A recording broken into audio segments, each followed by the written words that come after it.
Today's topic is commerce and e-commerce. So we are going to study about the difference between the commerce as well as e-commerce. So in this particular video, we are going to cover the topics like definition of commerce, definition of e-commerce, the difference between commerce and e-commerce.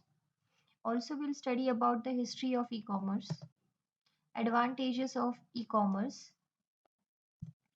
disadvantages of e-commerce, types of e-commerce. Now let us start with the definition of commerce and e-commerce. So, commerce means any type of trade or production which deals with the change or exchange of goods and services from producer to the final customer. So, whenever any type of buying and selling activity is done to increase the business, so that is called as commerce. In this case, the money is playing an important role. So, in simple words, you can say that commerce is nothing but buying and selling of goods. Any buying and selling of goods or services which you give from a producer to the final customer, that is said to be a commerce. So example of commerce can be money between the two people, means you're giving money, exchange of money is done between the two people. Any type of information is given from one place to another place, or any type of service is being shared between the two people, can also be said as an commerce. Now we'll study about the definition of e-commerce. The only difference between the commerce and e-commerce is that the work which we do in commerce can be done in e-commerce only with the help of some electronic media or electronic device with the help of internet. So e-commerce is also known as electronic commerce, and it consists of buying and selling of goods and services over an electronic system. So that electronic system can be a electronic device, a gadget, a mobile phone or a laptop or an PC. You need an internet connection to do any type of e-commerce activity. So e-commerce became very famous in 1991 when internet was very open to everyone for their commercial use.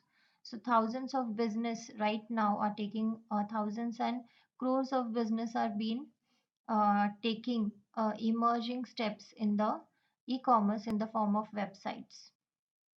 So the example of e-commerce is Amazon, Flipkart, shopping apps or other shopping websites.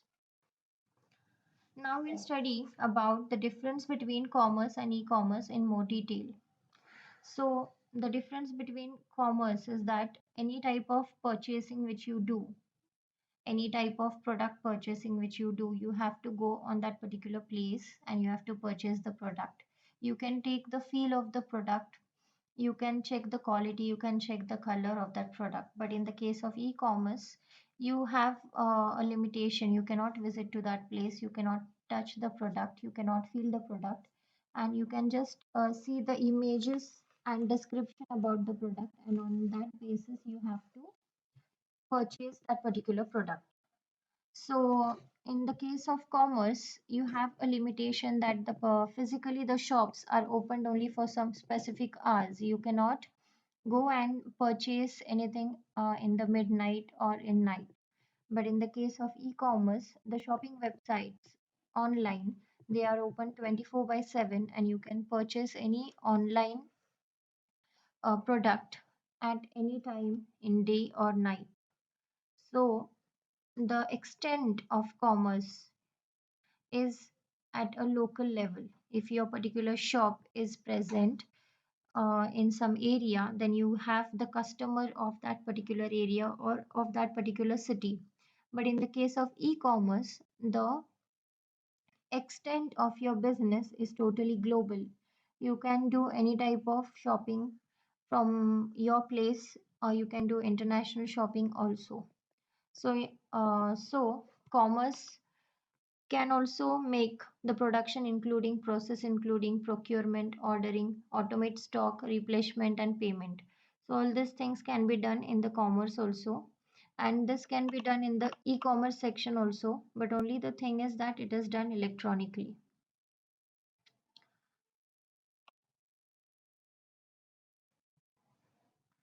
So the history of commerce is the invention of the very old nation of sell and buy electricity and cable, computers, modems, and internet. So e-commerce became possible in 1991 when the internet was open to the commercial use. So as told that e-commerce was emerged in 1991 in more boom because as the internet was available to all the end users. So there are four types of e-commerce: business to business, business to customer, customer to customer, and customer to business. So all these four types of commerce are discussed in the video which is named as types of e-commerce. Next is advantages of e-commerce. So in advantage is faster buying, selling, procurement, as well as easy to find the products. So it is very easy in the case of e-commerce to buy a product, to sell a product, and to find a product, as you can go at any website particularly and you can search for that product anytime. Second is buying and selling 24 by 7. You don't have any time limit, you don't have any place limit, there is no barrier in such cases. So you can just buy and sell your product 24 by 7 anytime. No need of any physical company setup. So there is no need of any physical company, any location where you can set up your business. There is no need of big enterprises which you have to make or you have to do in the case of promotion of your business. Easy to start and manage to business, so you can start easily. There is no big investment in such cases and you can manage your business online. These were the advantages. Now we'll discuss about the disadvantages of e-commerce. In the disadvantages of e-commerce, the first problem is the setup cost. Any type of business when you start online, you have to make sure that the setup, the software cost which you are going to use, the hardware which you are going to use will be very costly. Second is fear. The fear will be always there in the mind of the customers because of the security concern. As we use all the electronic payment mode, that is credit card, so there will be a theft regarding it. Next is product stability. So the product which you get should be a proper product. Even that is a big concern in the end user's mind, that the product which we see online and the product which we get practically is totally different. Next is cultural obstacles. So in the case of cultural obstacles, you can see that there is a lot of difference between the places or the thinking of the people. If they are old cultural or they are old thinking, they don't prefer shopping or purchasing the goods online. Next is high labor cost. So you require a well studied or well expert to handle your particular software or hardware or any particular website. So because of that, you require a good labor in the case of e-commerce.